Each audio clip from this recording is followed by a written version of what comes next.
warahmatullahi wabarakatuh. InsyaAllah ceria-cerianya. Dia ahlul Quran ya. Ahlu majlis ilmu ni dia lain wajah dia. Baik, apa khabar semua? Alhamdulillah, syukur. Okey, saya minta maaf lewat sebab saya silap ikut jalan, ikut Sungai Besi lah pula. Dia selalu ikut Max. Kalau ikut Max tu, nanti dia keluar tepi buat U-turn, terus saja. Sebab yang ni anak saya yang bawa. So kita pun tengok buku, buka buku tiba-tiba dah ke kanan. Tak apalah. Okey, kita dah masuk bab yang baru, betul ya? Bab 8. Okey. Setakat ni Ustaz Muhyiddin kata dia dah cover sampai zakat. Okey, alhamdulillah. Jadi kita dah masuk bab yang ke-8, puasa. Betul tak? Pembayaran zakat. Muka surat 162. Oh, okey. Tempat pembayaran zakat. Okey, kita ambil yang tu dulu ya. Jadi masya-Allah, Allah maftah alaina futuhal arifin warzuqna fahman nabiyyin wa ilhamal malaikatal muqarrabin ya rabbi rahmatika ya arhamar rahimin rabbana zidna ilman nafi'ah. Baik, zakat, tempat pembayaran zakat. Jadi ini adalah salah satu daripada tanggungjawab kita dan kewajipan yang Allah turunkan kepada kita semua. Untuk wanita, kita ada zakat-zakat tertentu yang kita kena bayarlah ya. Jadi antaranya ini adalah zakat harta. Kalau zakat harta, tuan-puan cuba tengok muka surat 164. Zakat harta tu terbahagi kepada berapa tu? 2, 4, 6, 7. Itu secara ringkasnya. Zakat terbahagi pada dua. Satu zakat fitrah, satu lagi zakat harta. Jadi zakat harta ada 7. Galian dan harta karun. Pendapatan.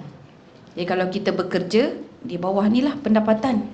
Kalau kita bisnes, di bawah perniagaan. Kalau kita melabur, bawah pelaburan. Kalau ada yang menternak ayam ke kambing ke kucing, tak ada ya. Okay. Ayam, kambing, lembu, ya, itu pun kena zakat. Bercucuk tanam, kalau dekat rumah, halaman rumah aja yang bertingkat-tingkat tu tak ada. Hidroponik ke tidak, yang ini tanaman memang sebagai sumber pencarian dia ya. Kena juga. Emas dan perak, yang ni kalau tak menjual emas, simpan emas, memang kena bayar zakat. Okey, dan satu lagi adalah zakat fitrah. Zakat fitrah ini basically kita punya wali yang bayar. Dan seandainya wali itu dia tidak ada kan, ataupun kita sendiri kata tak payahlah abah, biar saya bayar sendiri. Jadi kita ada mutual understanding dengan wali kita pun boleh juga. Okey, jadi tempat pembayaran zakat, zakat harta yang 7 tu tadi, kita perlu bayar dekat mana harta itu dijana, diperolehi. Yang itu yang tempat. Kalau kita bekerja kat mana? Bekerja dekat Sarawak. So elok kita bayar zakat di Sarawak. Itu zakat pendapatan lah. Bisnes kita kat mana ni? Bisnes saya di Shopee, takkan nak bayar zakat kat Shopee. Contoh kan. Jadi tengoklah kita berada di mana. Kita tinggalnya di mana. Di USJ, bayar di USJ ya. Okey. Dan ia tidak boleh dipindah ke tempat lain kecuali atas faktor-faktor yang mendesak. Contohnya apa? Tak ada asnaf. Tak ada asnaf dah kat USJ ni. Semua business women. Contohnya ya. Tak ada asnaf. Okay, dan mungkin tak ada asnaf, atau asnaf itu di luar kawasan yang lebih memerlukan. So jadi kita yang boleh decide. Tapi basically asnaf je lah yang 8 golongan yang boleh dapat. Jadi berdasarkan beberapa dalil, maka zakat ini dia ada keutamaannya. Yang pertama, dibahagikan di kawasan di mana harta tersebut diperolehi. Yang kedua, barulah ke kawasan lain. Jadi dia tempat kita bekerja tu dulu. Baru, kalau tak ada, baru ke kawasan lain. Jadi itu dari sudut afdalnya. Okey, kalau tak ikut tak apa, sebab benda itu tidaklah berdosa ataupun tak wajib, cuma akhlak dan adabnya. Nak bayar zakat pun kena tahu kan cara dan kaedah. Baik, baginda sallallahu alaihi wasallam bersabda dalam sebuah hadis, telah datang wakil Rasulullah sallallahu alaihi wasallam untuk mengutip zakat di kalangan kami. Maka dia mengambil zakat dari kalangan kami yang kaya dan membahagikan zakat itu kepada orang miskin di kalangan kami. Jadi ini antara salah satu amalan yang dilakukan oleh baginda Nabi Muhammad sallallahu alaihi wasallam. Jadi ada wilayah-wilayah yang berhampiran dengan Madinah yang terdekat, jadi mereka ini antara golongan kaum bani-bani apa kan. Jadi wakil baginda sallallahu alaihi wasallam pergi ke tempat mereka tu, tempat tinggal mereka. Jadi dikutip zakat, kemudian diagihkan di kalangan mereka juga. Dia tak bawa balik ke Madinah, kecuali kalau di tempat dia sudah tidak ada asnaf. Okey. Sebab tu pendekatan ini ya puan-puan, zaman dulu mereka sangat-sangat suka. Sampai tunggu-tunggu mana orang Islam ni nak jajah kami. Minta dijajah, tapi nak dijajah oleh siapa? Oleh orang Islam. Sebab sistem kita, sistem yang sangat indah. Bukan sistem yang rakus, bukan sistem yang memenuhi poket sesetengah pihak sahaja ya. Okey, next zakat fitrah. Tempoh membayar zakat fitrah adalah sebulan. Wow. Waktu bila tu? Bulan Ramadan ya. Okey. Oleh itu zakat fitrah boleh dikeluarkan dalam tempoh tersebut mengikut tempat di mana seseorang mukallaf. Mukallaf dengan muallaf berbeza ya. Berbeza. Mukallaf yang dipertanggungjawabkan. Muallaf tu yang hatinya berjinak ya. Okey. Sekiranya ia masih belum membayarnya sehingga menjelang hari raya, ia wajib membayarnya dengan segera mengikut tempat di mana dia berhari raya. Jadi kalau dalam tempoh sebulan itu, dia tengok kat mana dia berada. Dia berada di PJ. Jadi bila di PJ, bayarlah zakat fitrah di PJ. Tapi waktu balik kampung tu dia tak bayar lagi. Raya nak 2 hari lagi. Jadi kemudian dia balik kampung. Kampung dia dekat mana? Johor contoh. So bayarlah di Johor. Jadi zakat fitrah agak berbeza sedikit dengan zakat harta. Zakat harta tempat dia perolehi. Dia buka kandang lembu dia kat mana? Kemudian tanaman, tanah, kebun tu dekat mana? Jadi di situlah dia bayar. Tapi zakat fitrah ikut dia berada di mana. Kalau dia berada di Palestin masa tu, bayarlah di Palestin. Okey, jadi di situ ya, tengok keadaan orang yang membayar. Imam An-Nawawi dalam kitab Al-Majmu' menjelaskan pendapat paling sahih dalam mazhab Syafi'i ialah zakat fitrah dibayar mengikut tempat di mana seseorang itu berada pada waktu zakat fitrah diwajibkan ke atasnya. Ya, okey. Jadi dalam banyak-banyak sedekah, selesaikan dulu sedekah yang wajib. Salah satu sedekah yang wajib adalah zakat. Bagi wanita itu jelah yang wajib, zakat. Itu pun kalau ada harta. Lelaki ada 2 yang wajib. Satu zakat, satu lagi nafkah. Dia orang kena, dia orang berat. Sebab tu kita tengok macam tu dia pun dapat harta pusaka 2 kali. 2 kali ganda daripada kita. Sebab dia punya bebanan itu berat ya. Okey, Majlis Fatwa Palestin turut menukilkan kesepakatan ulama terhadap isu ini dan menjelaskan bahawa zakat fitrah berkait dengan diri pembayar. Jadi dia bergantung kepada pembayar itu berada di mana. Justru pembayarannya dibuat di tempat di mana pembayar zakat fitrah itu berada. Menurut Dr. Yusuf Al-Qaradawi, setiap mukallaf perlu membayar zakat fitrah mengikut tempat di mana dia berada pada malam pertama hari raya. Ini kerana zakat fitrah diwajibkan bukan kerana puasa semata-mata. Sebaliknya ia diwajibkan kerana tibanya Idul Fitri. Jadi sebab itu juga nama zakat itu dia bukan zakat puasa, dia panggil sebagai zakat fitrah. Masya Allah. Habis dah, khatam dah pasal zakat ni. Tinggal amal aja. Baik, kita masuk pula bab 8, puasa wanita. Di sini puasa wanita kita tak cerita pasal puasa ya puan-puan. Kita cerita berkaitan dengan isu-isu yang berkaitan dengan puasa wanita itu sendiri. Jadi ada 7 isu yang akan dibentangkan. Pertama pasal rukhsah. Rukhsah ini keringanan mana jenis wanita yang boleh dikecualikan untuk berpuasa. Dan bila dikecualikan untuk berpuasa, apa yang dia kena lakukan atau dia nak cover tu macam mana? Pertama. Yang kedua adalah isu fidyah. Nak bayar fidyah ni. Kenapa kena bayar fidyah? Bagaimana nak bayar fidyah? Berganda ataupun tidak? Yang ketiga, isu kafarah. Kafarah tu pada siapa? Apa beza fidyah dengan kafarah? Kemudian qada dan juga sunat Syawal. Puasa qada dan puasa sunat Syawal. Tu yang keempat. Yang kelima, hukum bermesraan suami isteri. Sebab tu kalau saya ingat orang-orang tua dulu kan, dah nak bulan Ramadan tu dia tak berapa menggalakkan ada majlis perkahwinan. Jadi dia kalau boleh lepas puasa, bulan Syawal lah, macam tu kan. Okay, next, bagaimana status atau keadaan wanita-wanita yang berpuasa? Lepas tu dia perlu menjalani ujian-ujian yang melibatkan rongga faraj dia, macam pap smear kan, mungkin nak ambil test ke whatsoever lah. Alright, so macam mana puasa kita ni?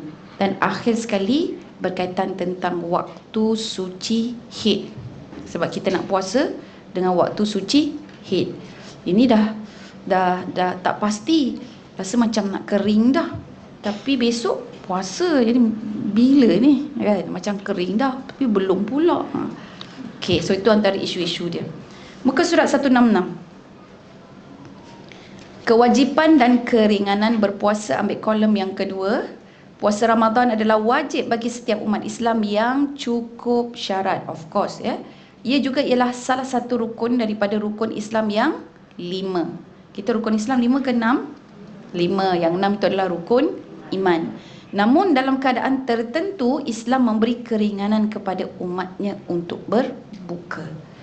Dan ini ada dalil dia dalam surah Al-Baqarah ayat 183, 184. Ini antara ayat-ayat yang glamour waktu bulan Ramadan.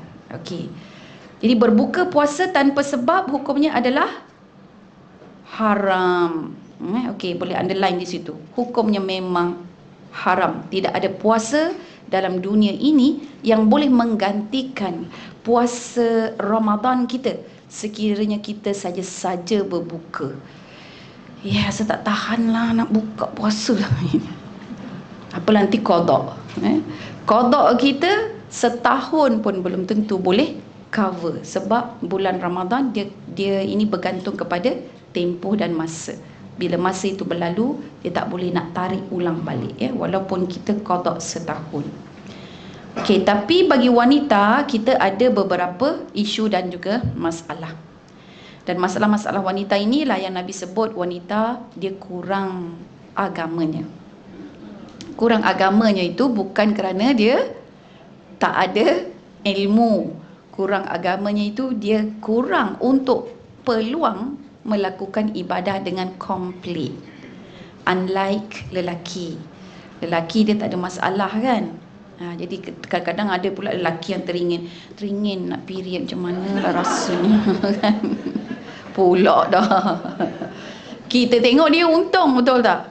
Sebab kita kalau dah period tu kena ganti, kena bawa ni orang kata tu bi'ah ataupun mood puasa pada bulan yang tidak berpuasa. Satu jihad dan perjuangan bukan mudah ya. Okey. Antara situasi wanita yang diharuskan berbuka puasa dapat diklasifikasikan seperti berikut. Jadi ada 3 klasifikasi. Rukhsah yang pertama, keringanan ni tulis di situ perempuan, rukhsah. Rukhsah itu keringanan. Saya minta maaf, saya rasa buku ni dah habis dalam pasaran tau. Buku ni dia dah habis dalam pasaran, kat Shopee pun tak ada. Jadi tinggal tunggu untuk penerbitan balik. Cetak semula lah. Cetak semula, yang tu pun mungkin makan masa, sebab nak cetak tu paling minima cetak dia kena 20,000 naskah. 20,000 naskah baru dia akan cetak dengan harga yang baik lah. Okey, kalau tak lagi mahal. Okey, pembahagian keringanan puasa rukhsah yang pertama, Wanita yang diharuskan berbuka tapi dia wajib qada. Dia boleh kalau nak buka-bukalah, tapi kena qada tau. Macam tu dia punya dialog dia. Siapakah mereka? Wanita yang sedang haid atau nifas. Jadi yang ini wajib, bukan harus saja. Jadi kalau dia tak nak berbuka, takut akan menjejaskan kesihatan dia. Okay, wanita yang sedang haid ataupun nifas. Jadi digalakkan dia untuk makan sewaktu bulan Ramadan, cuma jangan makan di halayak. Kemudian wanita yang sakit tetapi masih ada harapan untuk sembuh. Seterusnya mereka yang bermusafir. Kemudian wanita yang terlalu lapar dan dahaga, sekiranya ia tidak berbuka akan memudaratkannya. Jadi dia ni tak sakit, tetapi bila dia tak tahulah, mungkin tenaga, kadang-kadang orang yang darah rendah kot kan, dia tekanan darah rendah, tahu apa-apalah keadaannya, tapi dia tak boleh decide. Yang decide ini doktor. Jadi kalau doktor tengok, doktor cakap, puan tak boleh puasa puan, saya kena masukkan air. Saya minta sangat puan jangan berpuasa. So mungkin kalau berpuasa tu dia pitam ke kan. Jadi gitu, dia tak ada penyakit kencing manis ke apa ke, tak ada, tapi kadang-kadang begitu. So bila situasinya begini, maksudnya ada hukum yang mengharuskan bagi wanita tersebut. Seterusnya, ibu yang menyusui anak dia. Ibu dia menyusukan anak dia dan dia khawatir kesihatan dirinya sahaja atau dirinya dan anaknya. Jadi seorang ibu yang menyusukan, dia buka puasa tu sebab dia risaukan diri dia. Dia mesti include diri dia. Walaupun dia risaukan anak dia, tapi dia tetap risaukan diri dia. Nanti kalau susukan anak saya, saya puasa, saya takut saya tak ada susu. Kurang susunya. Saya risau pula saya menggigil nanti. Dia tak ada risau pun anak dia. Dia risau pasal diri dia je. Okey. Atau kalau dia risau anak dia, dia mesti kena risaukan diri dia juga. Okey, jadi bukan anaknya saja. Kalau dia risau anaknya sahaja, rukhsah yang lain. Dia ada klasifikasi yang lain pula. Dia diri dia dan anak dia. Sama juga dengan wanita yang hamil, risaukan kesihatan dia. Saya kalau mengandung ni saya tak boleh, nanti saya semua menggigil, barang semua jatuh. Saya punya tenaga tak ada. Jadi dia tak risau anak dia. Atau kalau dia risau anak dia, dia tetap risaukan diri dia juga. So yang ini semua dia boleh berbuka tetapi kena qada. So jadi hukum atas dia hanya qada saja. Okey. Baik, seterusnya ada di sini masalah tidak sempat menggantikan puasa. Sekiranya seorang wanita terpaksa menggantikan puasanya sebanyak 6 hari. Sedangkan pada bulan Syakban tu ada tinggal 4 hari. Jadi dia akan hutang berapa hari tu? 2 hari, betul. Jadi mengikut majoriti ulama, dalam situasi ini menjadi kewajipan kepada seseorang itu untuk berpuasa semaksimal yang mungkin termasuk pada hari Syak. Kan kalau 30 Syakban tu janganlah puasa sunat kan, kita dilarang kan. Okey. Tapi kalau kita masih berhutang, jadi 30 Syakban tu pun kena puasa. Jadi manakala puasa ganti yang berbaki akan dibawa ke tahun depan. Jadi 2 hari tu bawa ke tahun depan, dan yang itu yang akan kena fidyah. Okey, puasa tetap kena 2 hari. Tapi sebab dia tak habis tahun itu, dibawa ke tahun depan, so dia bayar 2 fidyah lah. Fidyah tu kali 2. Okey. Rukhsah yang kedua. Rukhsah yang kedua ini, wanita itu dia boleh berbuka puasa, tak perlu qada, tapi bayar fidyah aja. Jadi dia buka tapi dia tak perlu qada, dia bayar fidyah saja. Tadi bayar puasa, maksudnya qada kan. Lepas tu yang ini dia hanya bayar fidyah saja. Siapakah mereka? Mereka ini 3 golongan. Golongan yang pertama, wanita tua yang sangat uzur. Perempuan yang jaga ibu-ibu, yang jaga nenek contohnya kan, tua sangat-sangat uzur. Kita pun tengoklah, pegang dia punya tangan pun tinggal tulang saja. Lepas tu nanti kalau dia tak makan kan dia macam unconscious, tak sedar. So yang ini kita bayarkan fidyah. Okey. Kemudian yang kedua, wanita yang mengalami penyakit kritikal dan tidak ada harapan untuk sembuh. Penyakit kritikal dan lebih-lebih lagi kalau yang perlu makan ubat secara konsisten. Ya. Okey. Kemudian yang ketiga, yang ni ada beberapa syarat ataupun huraian. Wanita yang tidak mampu berpuasa kerana terpaksa bekerja berat. Underline perkataan bekerja berat, kita akan hurai nanti. Kemudian bekerja berat setiap hari ya, bagi menyara kehidupan sendiri. Underline kehidupan sendiri. Okey. Mari kita tengok bekerja berat ni. Bekerja berat ni yang macam mana kerja berat dia? Angkat berat ke?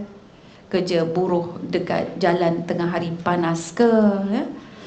Kalau baru-baru ni kita Malaysia sampai berapa degree yang paling tinggi ya suhu panas waktu ni? 39 ya. Saya pergi ke Yaman 41, 42 gitu. Sampai di Madinah 44. Malam tu turun saja dah rasa macam kena hair dryer. Yang pakai bawa hair dryer tu kan, dia punya wap udara dia tu panas saja. Waktu tu baru kita rasa macam ni rupanya baginda sallallahu alaihi wasallam, para sahabat kan, lagi waktu perang Badar, waktu bulan puasa dia orang berada. Jadi kita boleh merasai apa yang mereka rasa kan. Tapi kita kalau umrah asyik nak cari musim sejuk kan. Jadi kita kehilangan tu pengalaman. Sekejap-sekejap peluh kan? Lepas tu jalan sekejap kering dah, rambut basah sekejap aja dah kering dah. Best sidai baju kejap je kering. So masa di Yaman pun gitu, saya malam sekejap sidai kering dah. Kita sidai malam dah kering dah. Okey. Jadi bekerja berat. Kerja berat yang macam mana itu? Pertama, wanita itu tidak ada pilihan lain. Memang kena kerja yang berat. Contohnya tak ada kerja selain daripada kerja dekat tengah panas terik tu. Mungkin dia tidak ada wang simpanan, tak boleh cuti pula dalam tempoh sebulan itu. Jadi kalau dia puasa, memudaratkan diri. So saya bagi situasi-situasi di mana maksud berat itu apa. Dia tidak boleh lepas daripada pekerjaan tersebut. Kemudian dia bekerja tu untuk apa? Untuk menyara diri dia sendiri. So menyara diri sendiri, syarat dia tidak ada wali.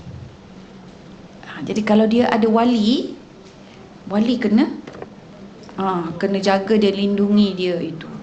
Kecuali kalau dia ada wali pun merempat contohnya. Wali pun tak mampu. Ya? Okey, so dari situlah kita kena classify balik, kita justify semula sama ada dia ini boleh lepas daripada berpuasa, lepas daripada mengqadakkannya, hanya bayar fidyah sahaja. Ya, sebab kalau kita tak hurai, orang akan ambil peluang, salah guna nanti. So selama-lamanya tak berpuasa. Okey. Tapi sekarang ini dengan peluang-peluang pekerjaan sambilan, saya rasa kita boleh bekerja dari rumah, ya, bisnes online, betul tak? Rasa macam situasi ni kalau di Malaysia lah tak nampak. Tapi kalau di Yaman tuan-puan, saya boleh nampak. Diorang ibu-ibu di sana tu, sebab saya pergi ke Maghrib, kawasan Ratu Balkis kan, ya Allah, tempat istana peninggalan Ratu Balkis itu tidak terjaga perempuan. Ada coring, orang tulis-tulis dah. Lepas tu dia runtuh macam tu je. Kemudian kita nak masuk anytime boleh masuk. Diorang datang sana tu untuk berteduh daripada panas matahari, berkelah di situ. Budak-budak memanjat-manjat tembok-tembok. Dan kemudiannya ada pula yang bawa balik batu-batu tu jadi dinding rumah dia. Lepas tu saya pun cakap dengan pengiring kami kan, Dok, doktor, sebab dia lecturer. Doktor, what happened? Kenapa tak ada pemantauan ni apa semua? Dia kata, it is war, sister. Dia cakap perang. Tak ada siapa yang ambil peranan nak ni. Kita kalau sikit aja pun kita akan jaga, lepas tu masuk kena bayar tiket. Kat sana tak ada. Sangat sedih sayu, sedangkan itu adalah peninggalan yang ada di dalam Al-Quran kan. Dua tempat dia punya stadium pun dah ditutup dengan pasir. Tutup dengan pasir. Allahu Akbar. Dan mereka punya berita ni tak sampai luar, sebab saya rasa mungkin satu pencapaian internet. Diorang pun tak berapa sangat tahu pencapaian internet, dan diorang terlalu sibuk dengan masalah mereka. Tempat daerah kawasan yang asalnya dihuni hanya 400,000 je penduduk dia di situ kan. Tapi oleh kerana peperangan, mereka nak lari daripada Syiah Houthi tu, lari semua kumpul dekat Ma'rib ni, tempat tentera punya base tentera juga ada di situ. Jadi diorang semua pergi ke situ nak menyelamatkan diri dan keluarga. So nilainya sekarang 3 juta. Daripada 400,000 ke 3 juta penduduk, lebih daripada 2 juta something, hampir mencecah 3 juta pelarian sahaja. Ada masa saya mula pergi tu, saya tengok, kenapa pula, siapa pula yang duduk tengah-tengah panas-panas ni, pakai jubah hitam dengan nikopnya apa semua tu kan, yang hitam, duduk tengah-tengah jalan, tengah panas. Lepas tu bila lalu, dia jual air. Jadi bila tengok tu, diorang ni menjual bukan nak kaya, dia menjual sebab nak survive. Saya Alhamdulillah bawa ada beberapa makanan daripada Malaysia tu kan. Cakap berhenti kita nak bagi dia makan. Serah bagi kat dia lah, dia bagi, dia terima lah. Tapi perempuan memang sangat menyedihkan lah, dengan keadaan di Yaman ni. Saya sempat juga pergi ke Tarim, 7 jam perjalanan. Tapi sedih, anak-anak kita di sana tak tahu ya isu berkenaan dengan Yaman ni, masalah kemanusiaan. Saya kata, come on you all, dekat sini dengan sana 7 jam je. 7 jam aja jarak. Dia kata, kami pun miskin juga Ustazah. Okey lah. So tak ada apa-apa nak cakap kan. Okey, next, rukhsah yang ketiga. Wanita yang harus berbuka menggantikannya, maksudnya qada dan bayar fidyah. Dua, qada pun ya, bayar fidyah pun kena juga. So kalau yang ini tadi bayar fidyah saja, sebelum itu qada sahaja. Yang ini dua-dua kena buat, qada pun ya, fidyah pun ya. Siapa orang-orangnya? Yang pertama, ibu dan wanita hamil. Ibu yang hamil, ibu yang menyusukan, yang dia khawatir kesihatan anak dia je. Diri dia okey, I am okey, tapi takut anak ni nanti saya kena. Maksudnya dia risaukan orang luar, padahal diri dia okey. Jadi diri dia okey, diri dia sihat, dia risaukan sesuatu yang apa orang kata tu, bukan dalam kawalan dia lah. Macam tak yakin gitu kan. Jadi dia kena lebih. Okey. Seterusnya, yang ketiga adalah wanita yang dia tidak menggantikan puasa.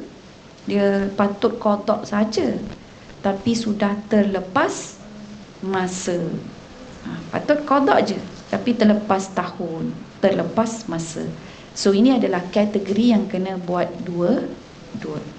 Baik, dalam mazhab Syafi'i, tiga-tiga rukhsah ini tadi, di mana wanita perlu menggantikan puasa serta yang ni bukan 3 rukhsah, yang tiga rukhsah yang ketiga tadi, qada pun ya, fidyah pun ya, adalah keadaan di mana ibu yang mengandung atau ibu yang menyusukan, ia buka puasa kerana risau kesihatan anak. Okey, so macam itulah keadaan dia. Dapat dah 3 keadaan, 3 wanita, 3 kelompok wanita dengan rukhsah masing-masing. Baik, next, fidyah puasa. Fidyah puasa ialah pemberian sedekah yang wajib kepada fakir miskin dengan secupak beras. menggantikan satu hari puasa yang ditinggalkan. Satu hari satu cupa. Okey, jumlah fidyah akan berganda mengikut bilangan tahun hijrah menurut peraturan-peraturan tertentu, kecuali wilayah Selangor. Jadi wilayah dengan Selangor dia kata tak apa, kalau bertahun-tahun pun bayar yang wajib tu yang satu tu saja. Tapi yang terbaik gandakan juga. Dan dia orang akan terima. Nanti dia akan tanya, cik nak bayar untuk sekali ke ataupun nak ganda? So dia, kalau tanya dia akan galakkan gandakanlah, sebab itu pandangan atau pendapat yang kuat menurut mazhab Syafi'i. Cuma fatwa sahaja keluar kerana apa? Kerana kita tahu keadaan ekonomi, kewangan ya, ramai pada hari ini memang tidak mampu sangat. Jadi sebab tu dia tidak digandakan. Lagi-lagi kalau bersalin sewaktu bulan puasa. Bersalin waktu bila? Esok nak puasa, malam tu bersalin.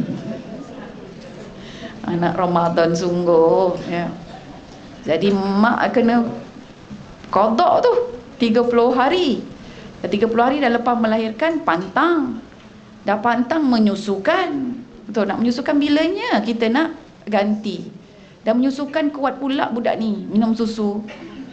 Nak cerai susu tak boleh dah, betul tak?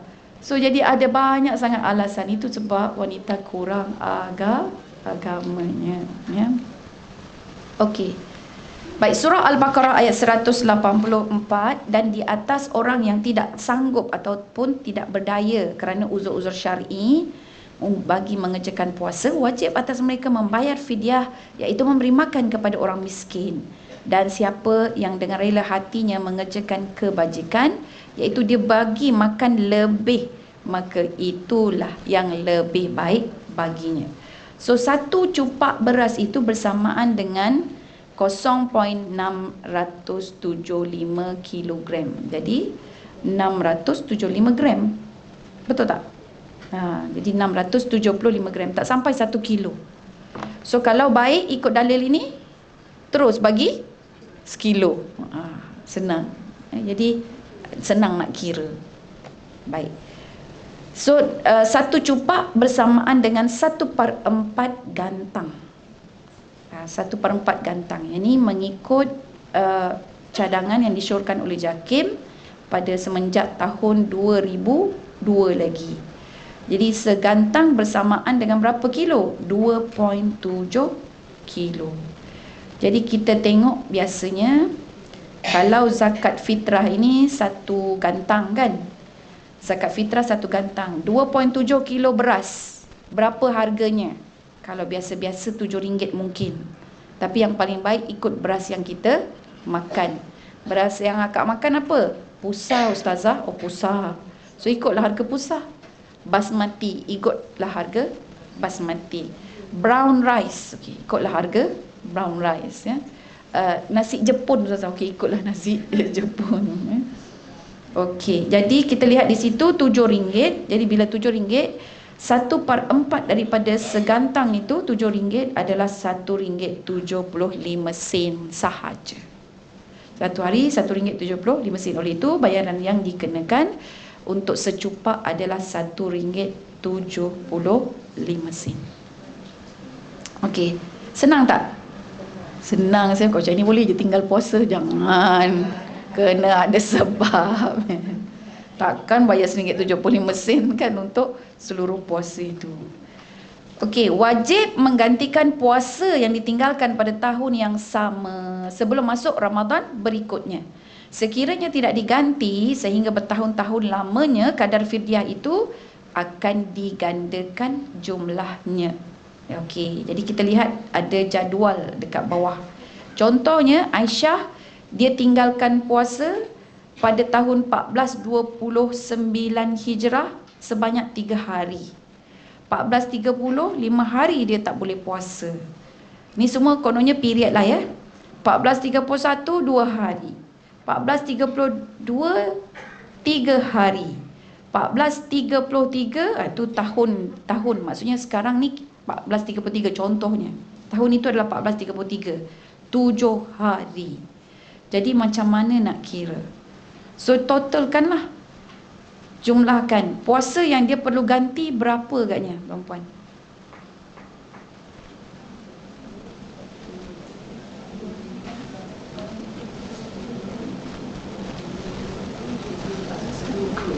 Ya, 20 hari. Puasa yang dia kena ganti 20 hari sampai 1433 ni. Masuk 1434, jangan sampai Ramadan 1434 gantilah puasa itu 20 hari. Tapi kalau dia tak boleh, dia boleh hanya 10. Buat 10 dulu. Buat 10 dulu. Kemudian 10 tahun depan. Tapi fidyah dia akan digandakan. Okey. Jadi contoh ya, ni 1433. So 1433 dia kata baik, saya boleh puasa 10 hari je. Jadi kiralah mana yang 10 hari. Selesaikan dulu 1429. 3 hari ambil. Kemudian selesaikan 1430, selesaikan 1431. Jadi 3 campur 5 campur 2, 10 hari semua. 10 hari ini puasa selesai, kemudian tengok pula kena bayar fidyahnya. Bayar fidyahnya sebab 1429 ke 1433 jarak dia 4 tahun. RM1.75 itu dia kena darab dengan RM1.75 tu darab dulu dengan berapa hari dia tinggal. 3 hari. 3 hari, lepas tu darab dengan 4 tahun. 3 darab 4, jadi 12 cupak. 12 cupak tu lah darab dengan RM1.75. Jadi setiap cupak tu darab dengan RM1.75. So kemudian yang 1430, 3 tahun dah tinggal kan. Jadi 5 hari, 3 darab 5, 15. Darab lagi RM1.75. Lepas tu 2 tahun, 2 hari je. 2 hari darab 2, 4. 4 darab RM1.75. Totalkan bayar yang itu dulu. Bayar yang itu dulu. So dah bayar yang itu, jadi dia tinggal 10 hari lagi. 10 hari dia bawa tahun depan. Contoh. Jadi yang 1432 tu dia dah jadi berapa tahun? Setahun ke 2 tahun? Dia jadi 2 tahun lah. Sebab dia tangguh pada 1434. Yang 1433 tu yang kosong, dia jadi setahun. Itu kalau dia nak tangguh, dia tak boleh nak puasa, dia boleh puasa separuh je. Kalau boleh puasa 20 hari, ambil terus bulan Zulhijjah ke, kan, ambil 20 hari kat situ, selesai sudah tahun tu. Jadi sampai bulan Ramadan, dia pun ada file yang baru, tak ada hutang lagi dengan Allah. Okey, boleh tu kalau setiap minggu 2 hari, 2 hari, 2 hari kan. Saya pun melahirkan anak saya 7 Ramadan. Ada salah seorang anak saya 7 Ramadan. Kira perempuan memang betul. Lepas tu kita nak menyusukan kan, sampai saya cekeding. Rasa macam nak ganti puasa lagi kan, dengan menyusukan dia lagi. Betul, ada masa-masanya tak keluar air susu tu sebab dia perlu makan kan. Jadi perempuan pasal bab menyusu ni, seandainya mana-mana suami dia bincang dengan isteri, pakat kata Mela, kita anak ni sampai 2 tahun menyusu je, jangan makan apa-apa.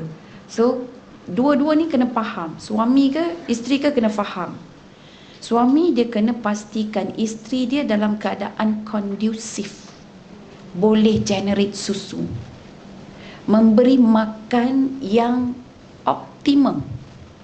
Bukan nak kasih gemuk je tau, dia kasih makanan berkhasiat supaya ada zat dan susu.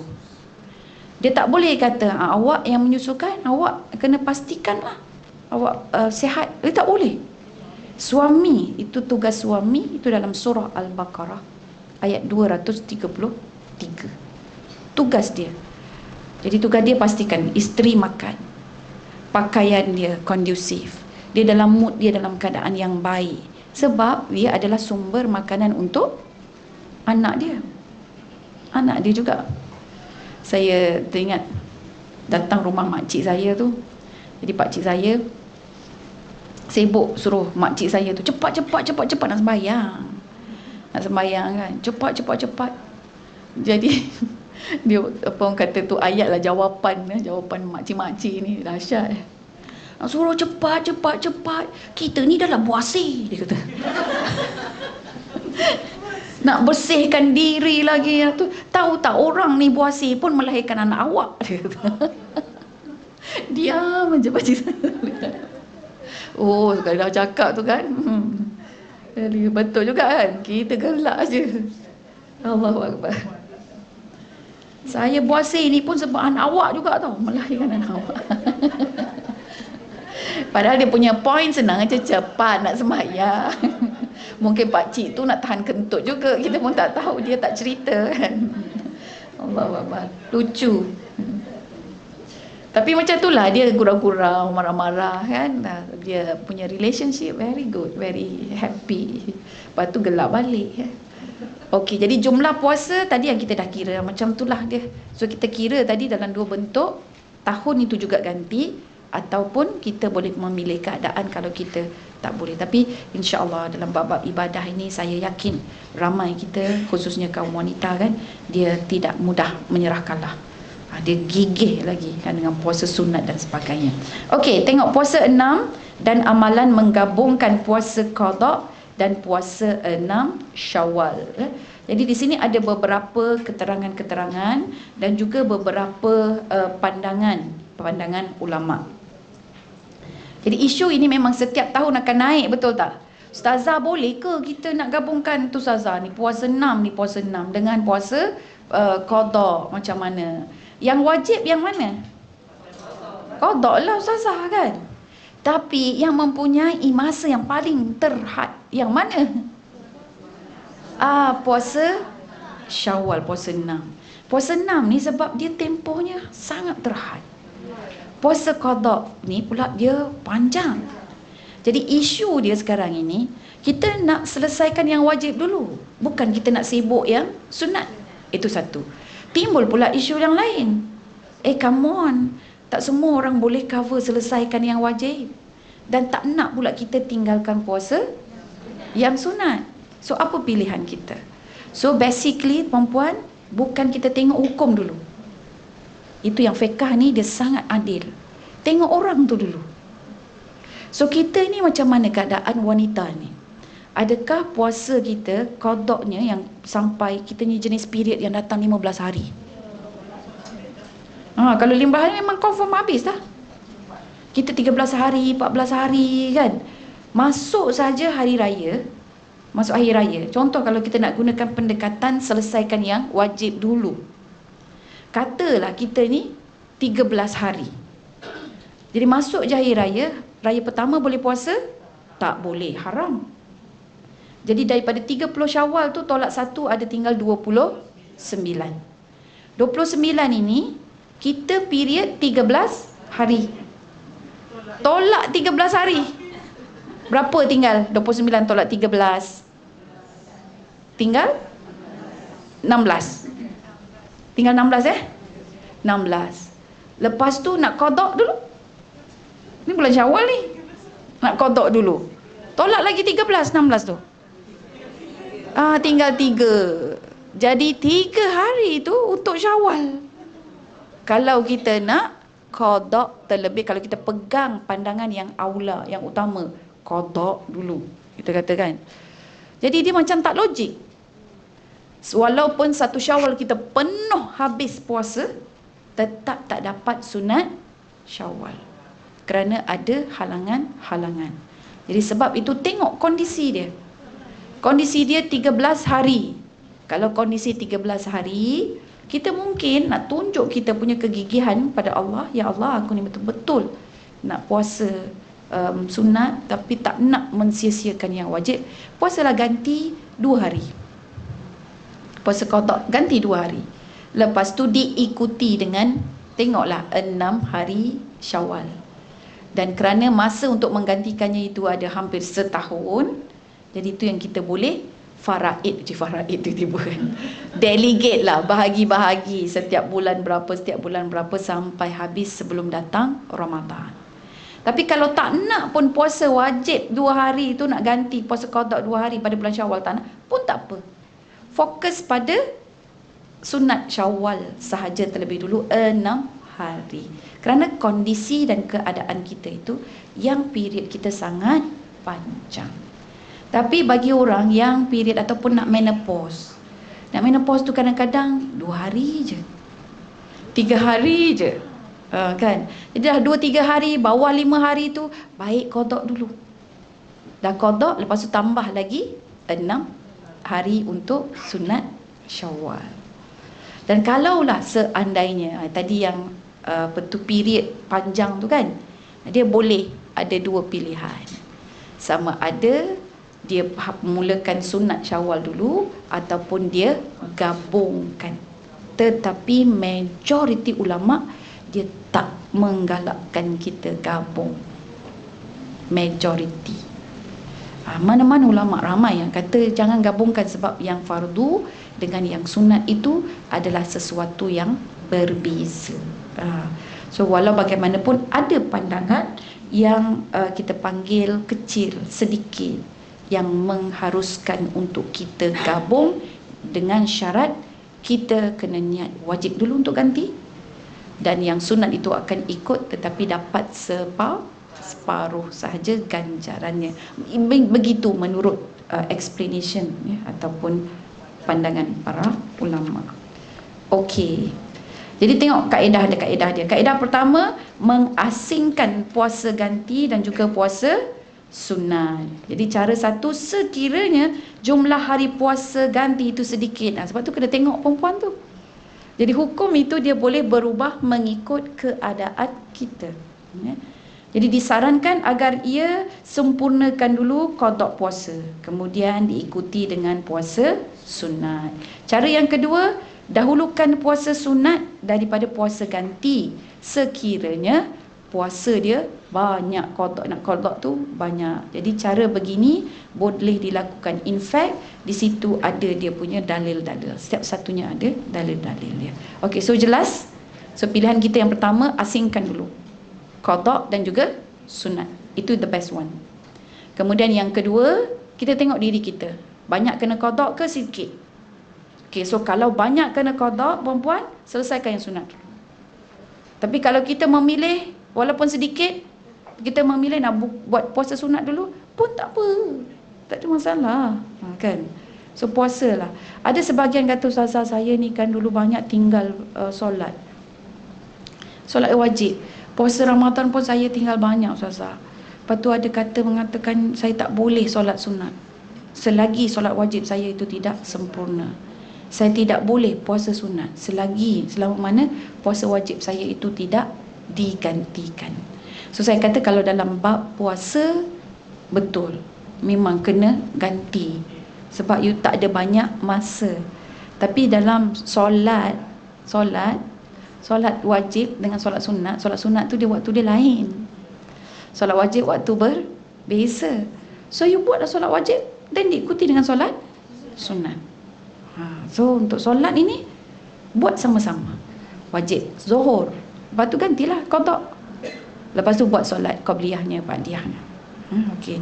Ada sebahagian orang masya-Allah sangat bagus, tapi saya takut kalau dia nampak keterlaluan.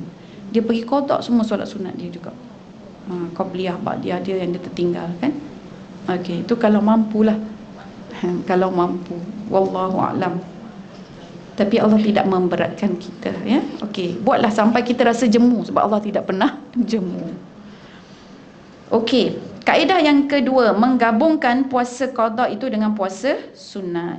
So menggabungkan puasa ini dengan niat mesti puasa qada dulu, dengan harapan mendapat ganjaran pahala qada dan pahala sunat.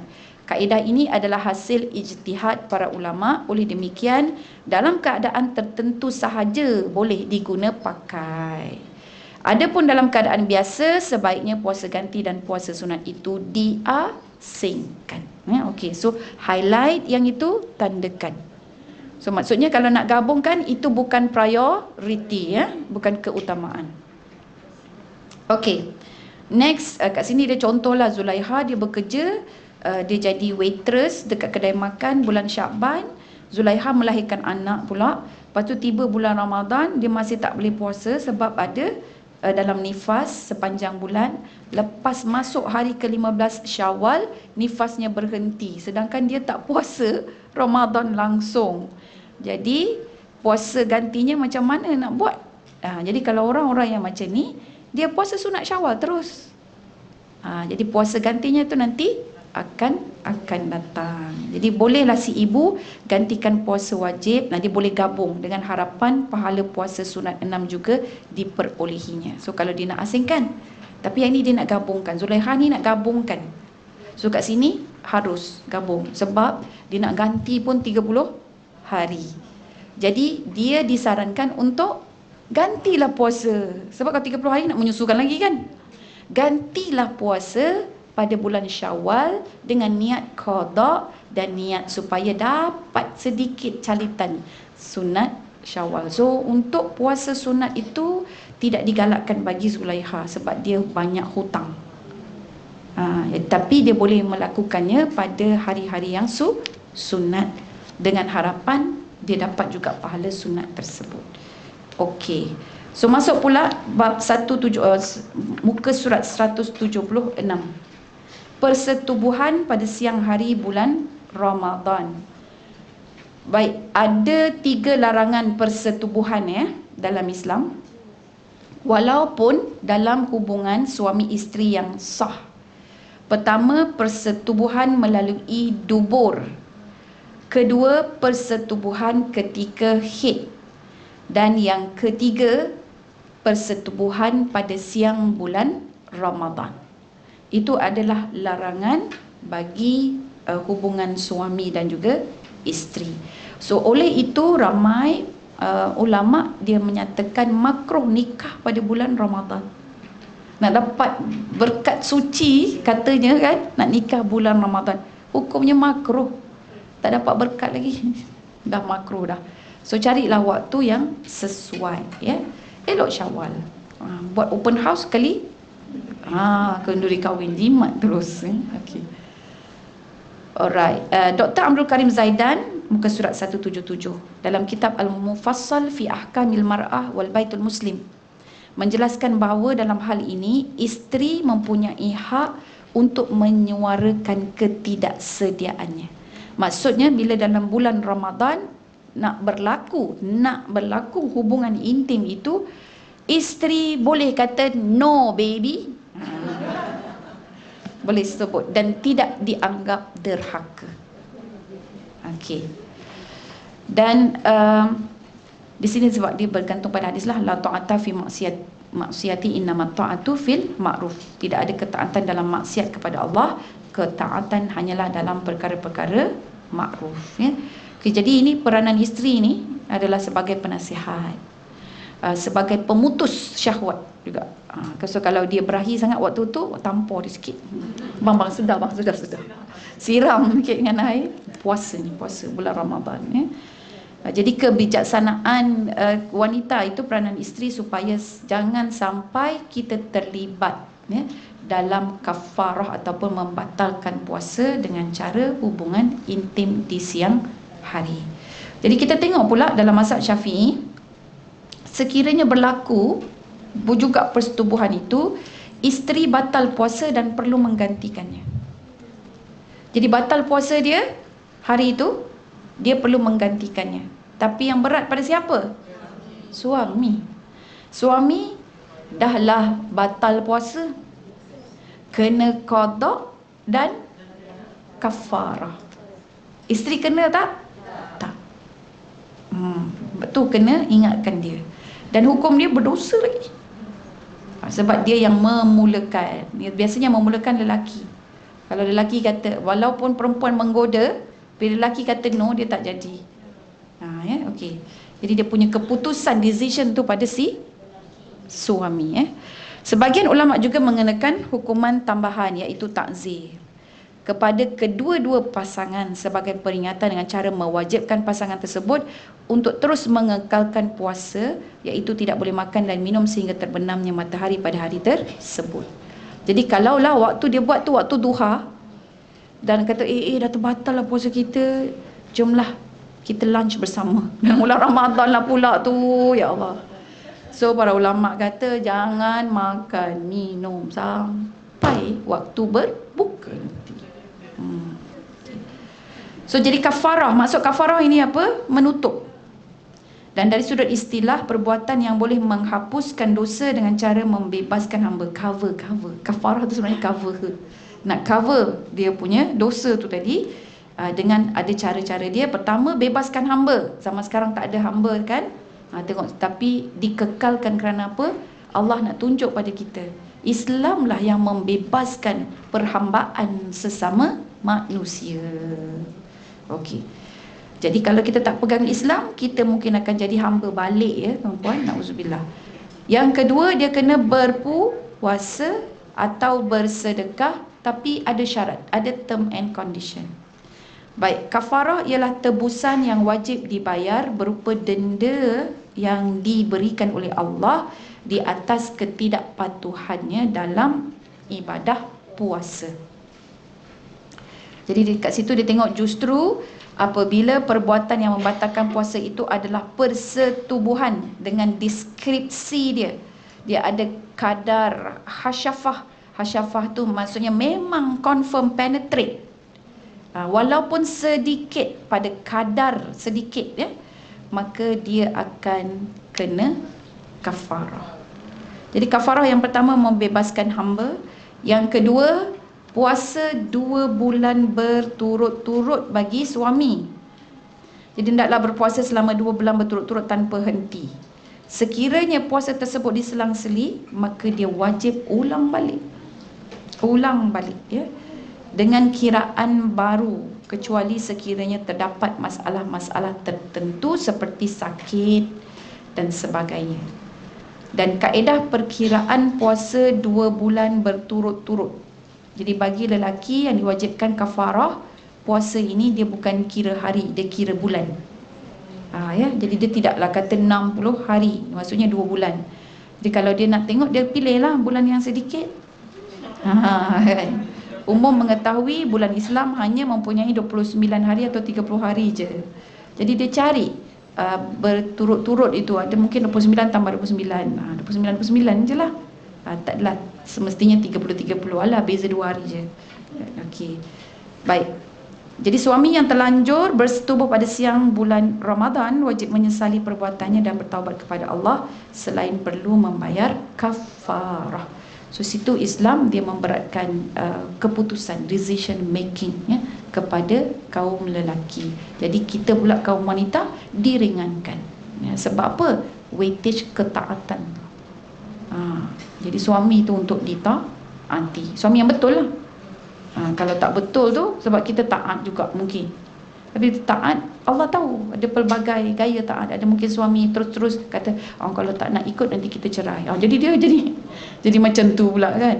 Jadi kadang-kadang Allah tahu, faham, sebab tu dia tidak letak pada kaum wanita. Sekiranya seorang lelaki itu memulakan puasa pada 1 Muharram, puasa kafarahnya akan berakhir dengan masuknya 1 Rabiul Awal. Jadi tak payah kira jumlah hari, 60 hari tak perlu, ya. Dia cukup saja kira bulan. Okey, masya-Allah.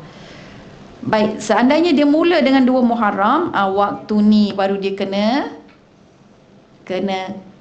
sempurnakan, cukupkan 30 hari.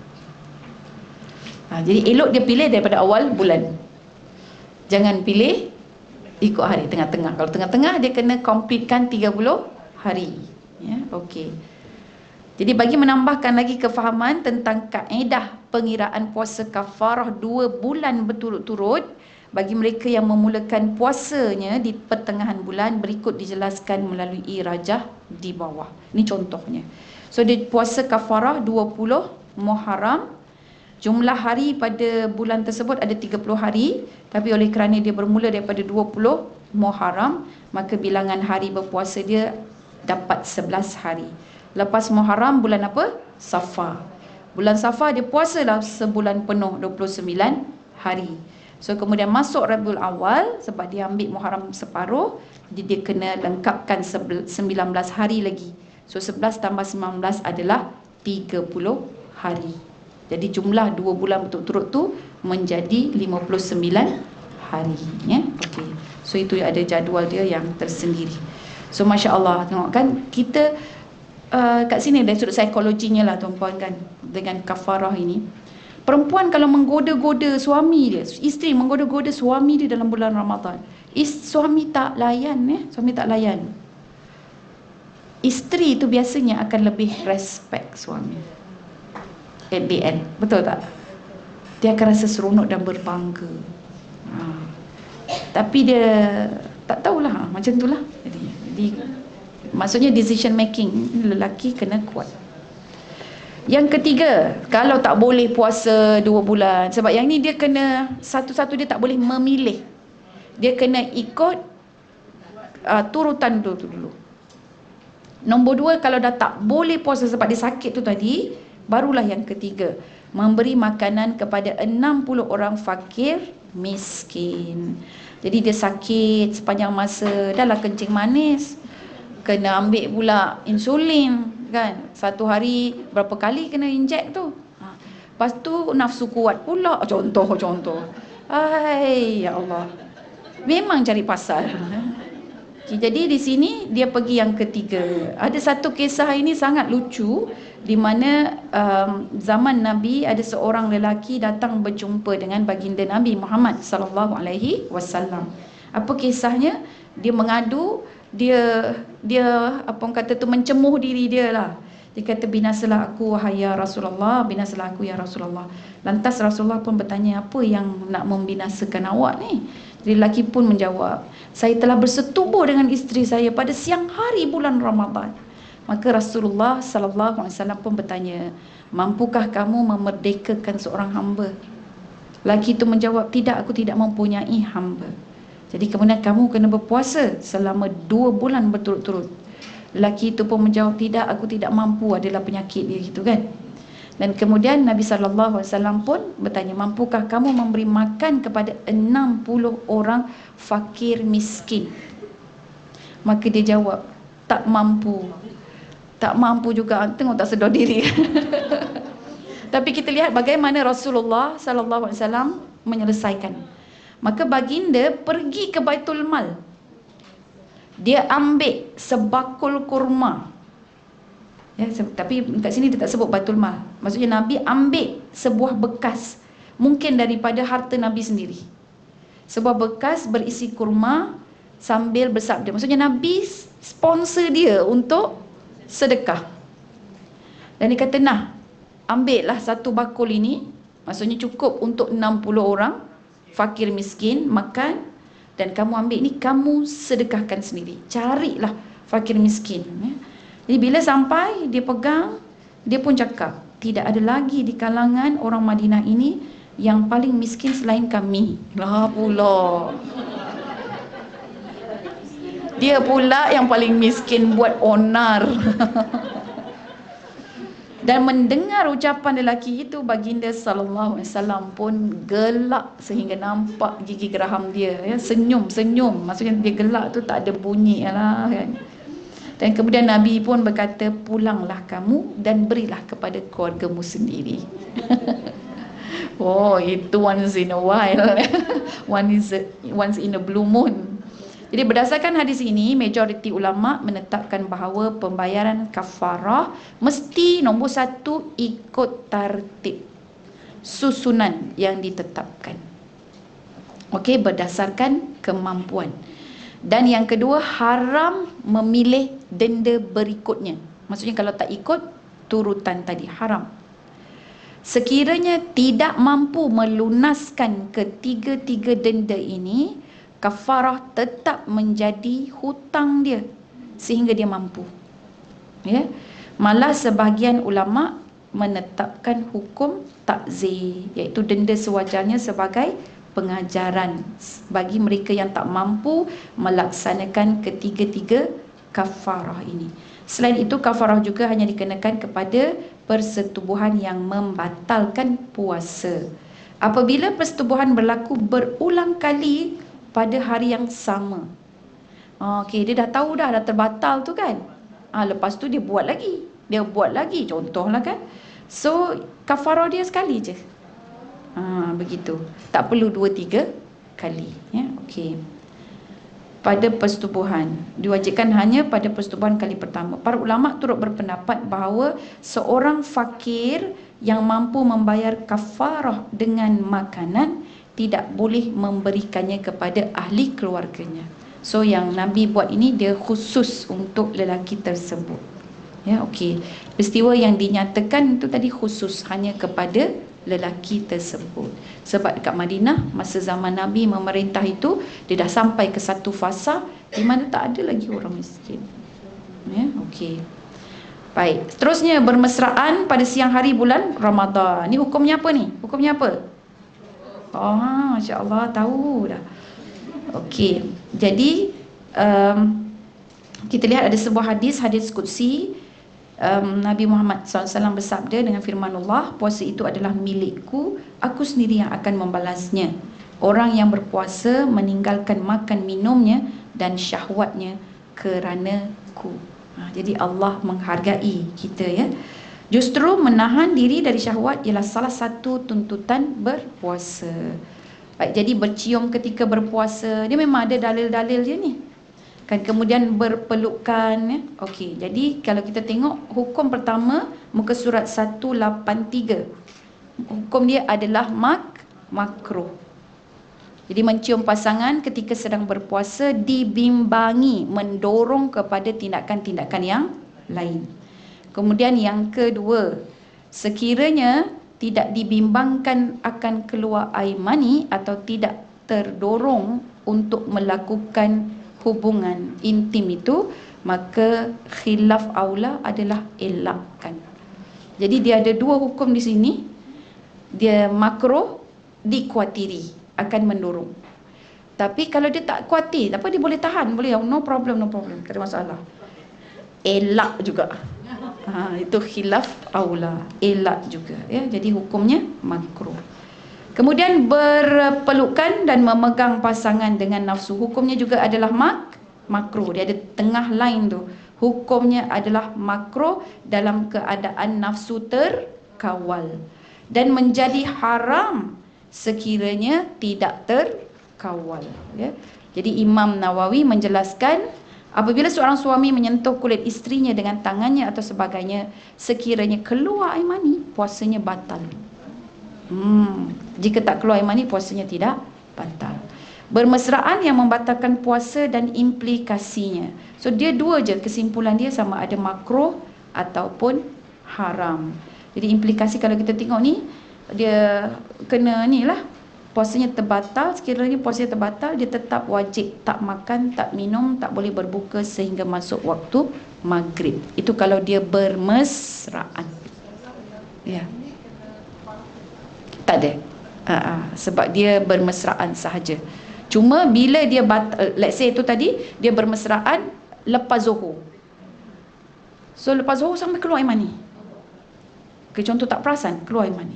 So batal puasa dia, tapi dia tidak boleh makan. Jadi puasanya itu dia perlu ganti. Maka dia ada dua, hukum itu adalah sama ada makruh ataupun haram. Wallahu a'lam. Kita berhenti sampai 185, ya. Kita ada kesimpulan dia dah, dari Ibnu Qudamah mengharamkan. Okey, ada yang memakruhkan. So next kita tengok rawatan yang pap smear, kan, rawatan meruang faraj. Jadi bagaimana untuk wanita dalam saat berpuasa, walaupun puasa sunat, ya. Walaupun puasa sunat. So kita sampai 1, 2, 3, 4, 5. So kita masuk 2 lagi isu.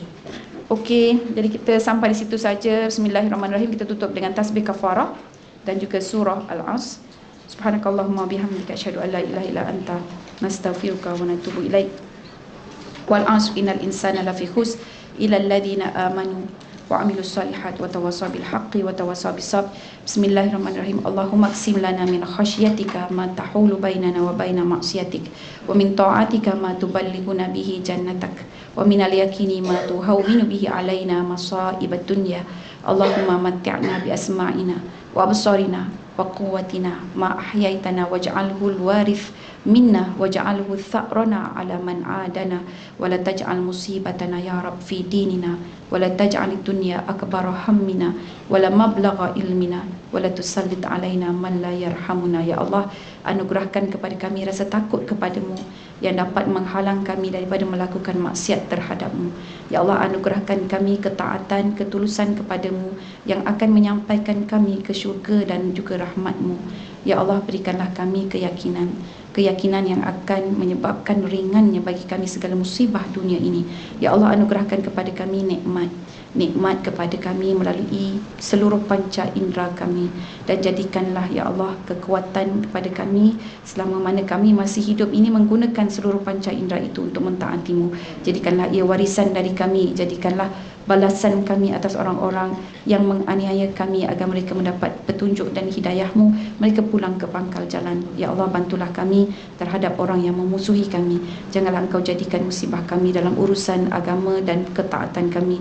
Janganlah Engkau jadikan dunia ini sebagai cita-cita paling besar dalam impian dan hati kami, dan puncak dari ilmu kami. Ya Allah, jadikanlah kami insan-insan yang beramal, dan jangan Engkau jadikan orang-orang yang membenci kami berkuasa ke atas kami. Amin ya rabbal alamin.